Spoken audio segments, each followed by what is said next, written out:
So today I would like to demonstrate a tutorial based on how to design a grid connected solar panel. So the software we'll be using today is PVSys. So the link of the software and the name will be included at the end of the video. So firstly, the design is generally, so we choosing primary design because there's a project design, database tool.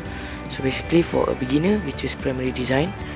So we choose grid connected because this is project. Okay, firstly we choose site and meteor.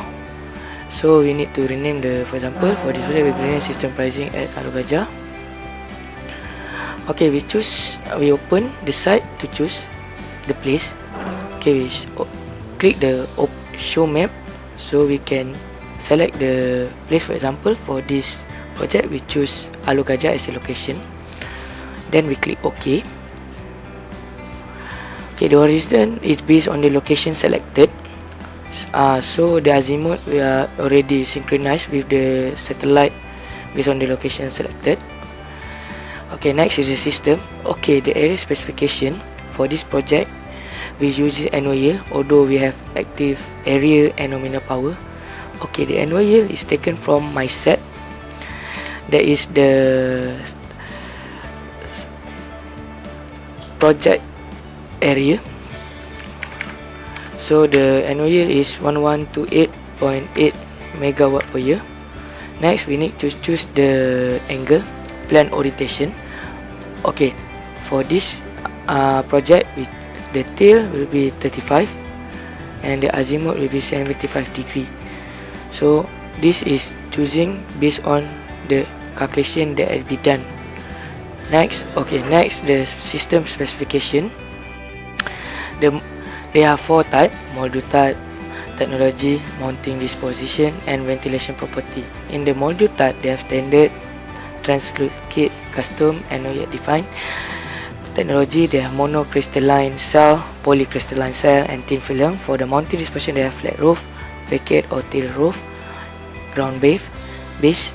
Ventilation property is freestanding, ventilated and non-ventilation. Okay, for this project we choosing for the module type is standard, technology is polycrystalline cell, mounting disposition is facade and tilt roof, ventilation property is ventilated.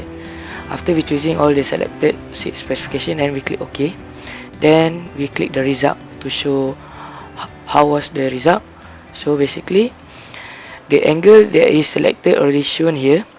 Plane tail is 35 degree, azimuth is 25. Okay, this one the base parameter that we apply 1128.8 megawatt per year. That is taken from my set. Okay, the technology is polycrystalline. Okay, the most important is this part. This is the result. Okay, the area for the project selection will be, for the radiation will be 5859 meter squared and nominal power is 87 kilowatt. Then the investment 1,200,511 ringgit. Then its cost is 0.7 ringgit per kilowatt. Okay, this is the graph. Basically the global tail plane is the most important parameter if you going to design to know the radiation in an area. Next, when you click here you have a system output energy. For this project we have 1128.8 megawatt per year. That is the base parameter. If you see it divided into different month. Next is the table. The table will show the grid horizontal call plan, system output kilowatt per day and system output kilowatt.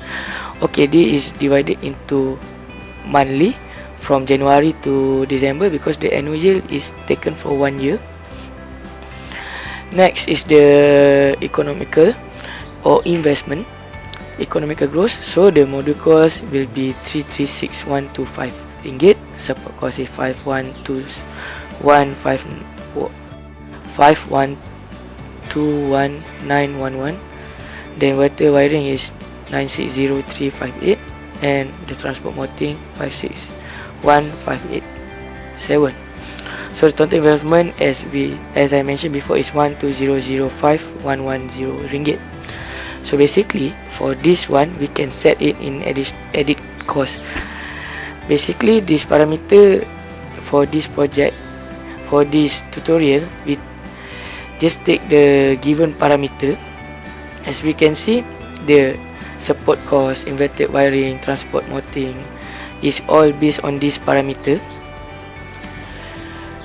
Next, we can set the loan for the investment. For example, for this project, we choose 20 years and the rate is 2%. Okay. And then we're going to save the project. We click OK, we save, yes. And then we click mini project and we save. So the file already saved. Okay, that's all from me.